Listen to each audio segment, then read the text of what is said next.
Well, today we're going to look at John chapters 9 and 10. And the title of this lesson would be Jesus, Sacrificial Shepherd, Lesson 8. Well, first of all, we're going to talk about that Jesus is superior because he gives light.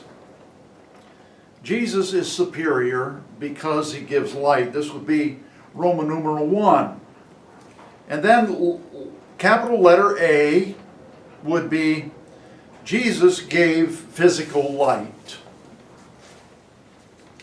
Well, there was a man, and he was blind. This is a unique kind of lesson because this man was different than other blind people that Jesus dealt with. And you can see the man's immediate transformation when he finally believes in Jesus. Well, Jesus had just escaped being killed. Let's look at John chapter 7 and John chapter 7 and verse 59. John chapter 7 and verse 59. Well, John chapter 8. Let's go to John chapter 8, verse 59. So they picked up stones to throw at him, but Jesus hid himself and went out of the temple. Well, he is still here at the temple area. And we had already talked about the woman who was there accused of adultery, and that Jesus said, "He that is without sin, let him cast the first stone." Well, one by one, the gentleman who had accused this woman, they left. Well, Jesus' disciples, they saw a random blind man. It doesn't give his name. We don't know his name. It's really not important. But they see this man, and they ask Jesus a question. Now, to them, this question had an obvious answer. Because in that day, the day of the disciples and Jesus, there were religious schools. And the very strictest Jews often sent their children to these religious schools. I believe that possibly Peter was one of the people who had went to this religious school. Well, if Peter had gone to a religious school, he probably learned the wrong ideas. And so when these disciples were asking this question, and possibly several of them came up with the idea, but they asked Jesus a question in John 9 and verse 2. John 9 and verse 2. And his disciples asked him, "Rabbi, who sinned, this man or his parents, that he was born blind?"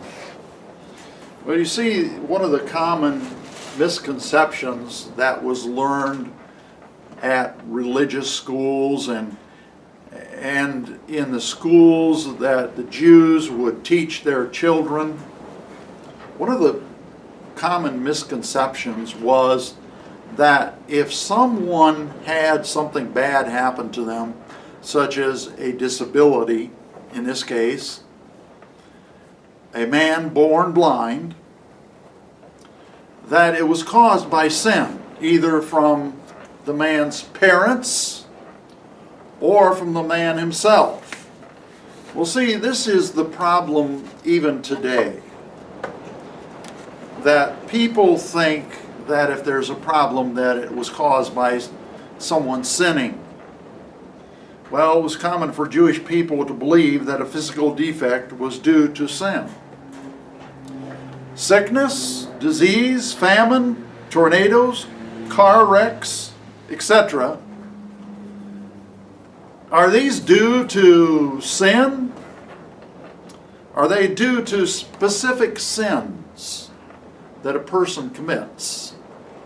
Let's say that on a very busy highway, 4-lane highway, there's a van of college students. Let's say that they're Christian college students. And they get into an accident. And several of them are killed. Is that wreck due to sins that those college kids committed, or are they due to sins of the parents? Well, here's a fact. Bad things happen to good people due to Adam and Eve's sin. Now, we're going to go to another location, and when I get there, we're going to look at how things work in the matter of sin. And what are the consequences of sin? Yeah, one of the things that people do not understand is that there are two kinds of sin. One is the sin nature.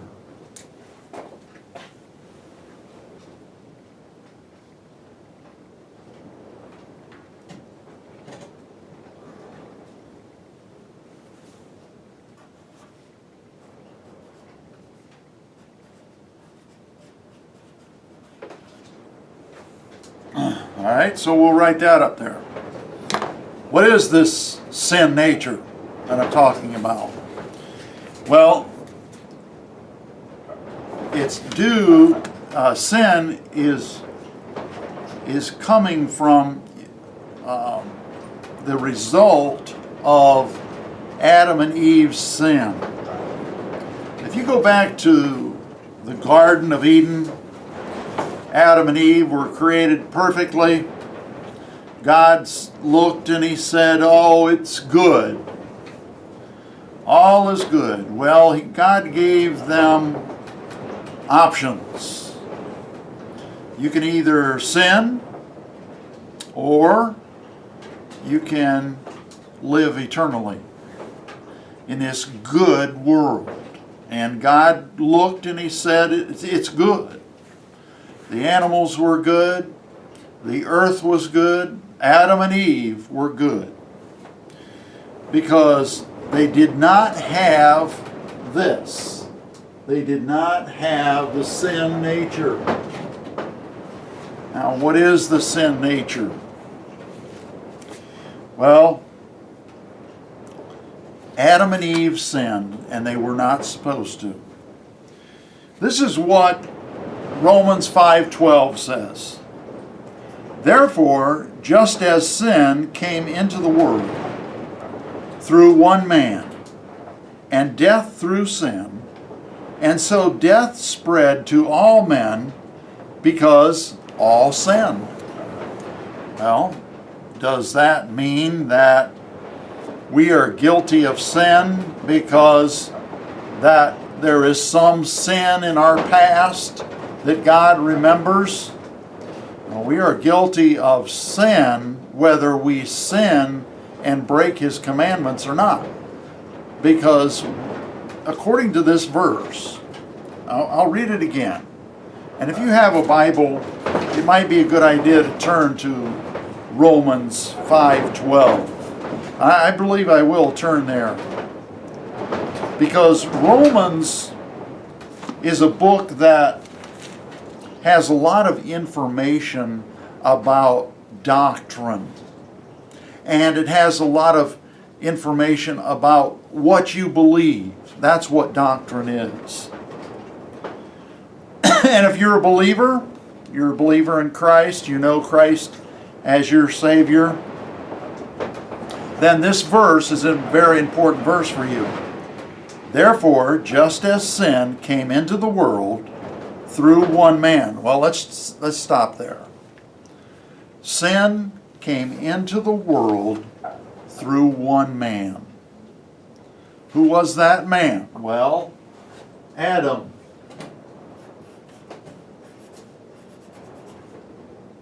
And if you remember his wife's name, what was it?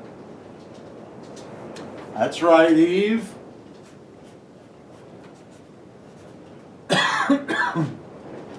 This sin nature, this guilt of sin came from these two. Death passed upon all men. You know how I can tell that you have the sin nature? Because according to this verse, let's go on and read the rest of it. Romans 5:12.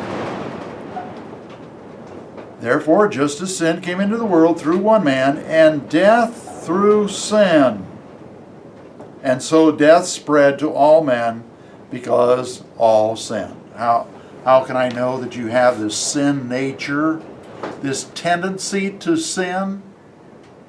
You have the sin nature because it came through one man, Adam.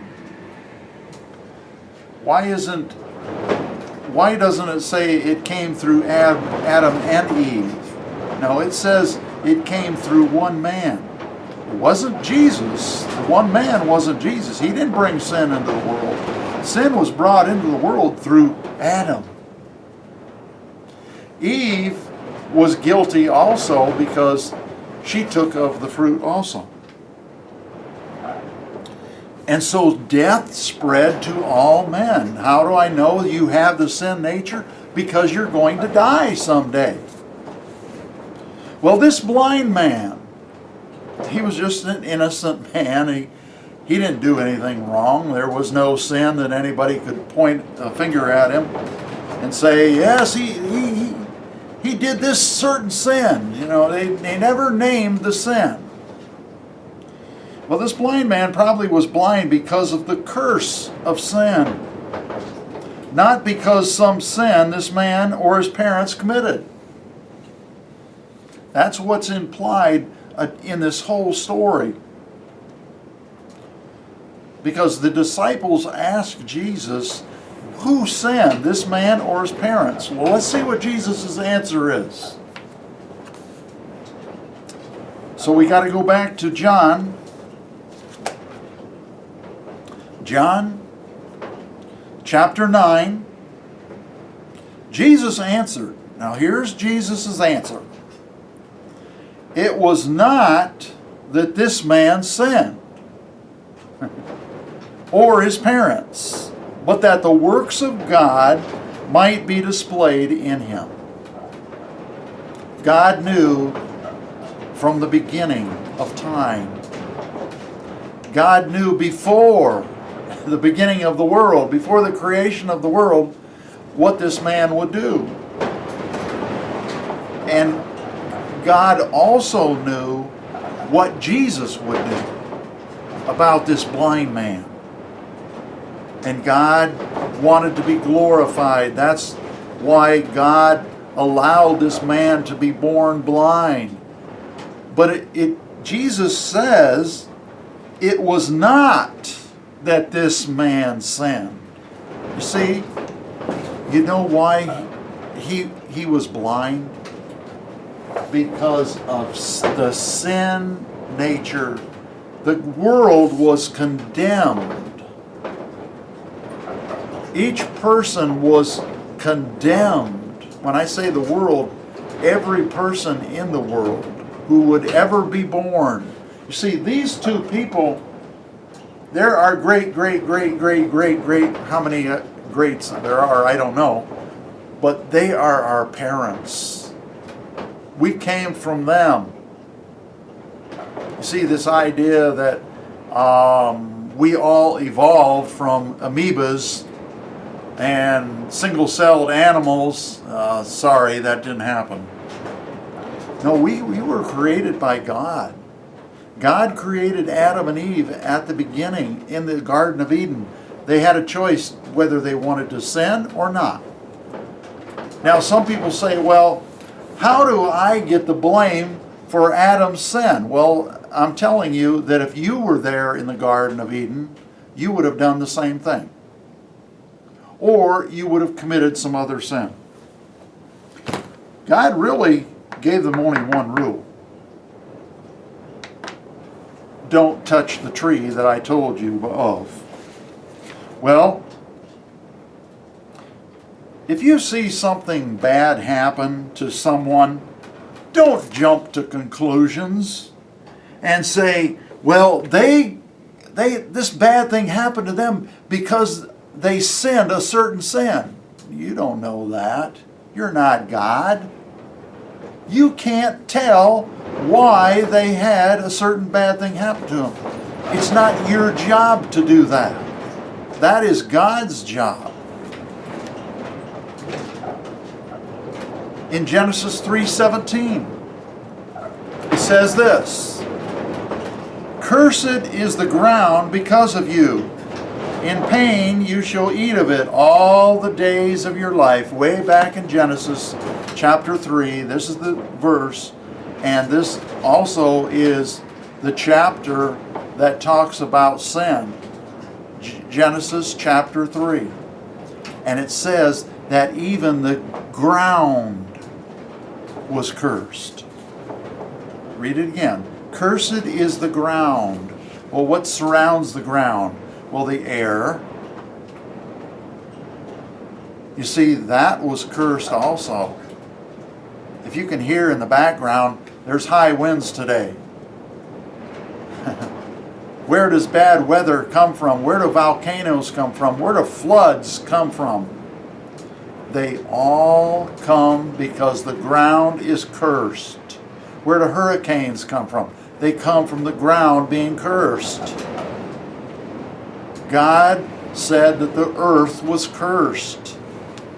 Why is someone driving down a mountain road and a big boulder comes along and crushes their car? Why does that happen? It happens because the ground is cursed. That's part of the ground. Well, the Pharisees showed spiritual blindness. Here was a blind man, but who was the blind people really? It was the Pharisees. This man's neighbors recognized the man. Some said that, oh, he's like this man. Well, let's look at chapter 9, verse 9. Chapter 9, verse 9. Some said, it is he. Others said, no, but he is like him. He kept saying, I am the man. The blind guy said, I'm the guy. I'm the guy who was blind. Well, the Pharisees were blind and were divided. You see, they were the ones who didn't see the real picture here. Chapter 9, verse 16. Chapter 9, verse 16. Some of the Pharisees said, this man is not from God, for he does not keep the Sabbath. But others said, how can a man who is a sinner do such signs? And there was a division among them. Well, who are they talking about? They're talking about Jesus. How can he perform this miracle? Well, some had this idea that he was a sinner. He couldn't have done it. Others said, how can a man who is a sinner do such signs? And there was a division among them. How can a man who is a sinner do these things? You see, they were divided. They didn't know which way was up. They thought it was one way, but it was another way. Well, let's go back to sin again. We have this sin nature. Here is another source for sin.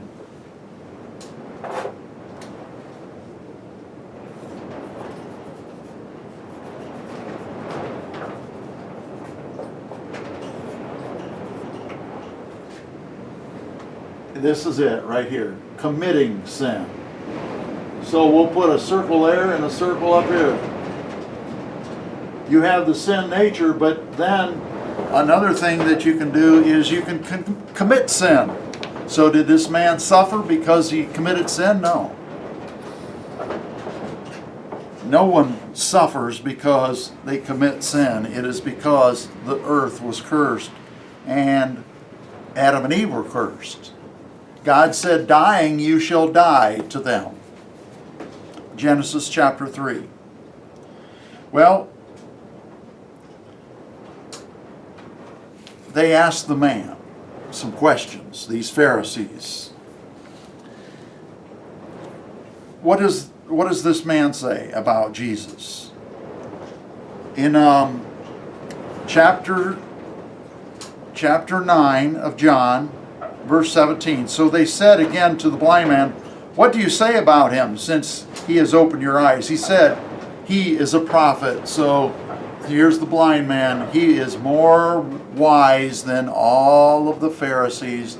You see, the people back then often thought the Pharisees had all the answers, but they didn't. You see, the Pharisees were the more well-to-do people, the more educated people. They were also sometimes the more intelligent people. But did they have the answer? No. They were divided. They couldn't make up their mind. But what does this blind man who was healed? He was a beggar before this. So what does the beggar do? The beggar comes up with the correct answer. He is a prophet. Jesus is a prophet. You see, he knew that Jesus was the answer for all of your problems, for natural disasters, for disease, for sickness, for problems in your marriage, problems with your children, problems at your church. You know what the answer to it all is? Jesus. If we could get our eyes off of our problems and get them on Jesus, we would have a lot less problems. Well, we're going to look there in John for the rest of this amazing story.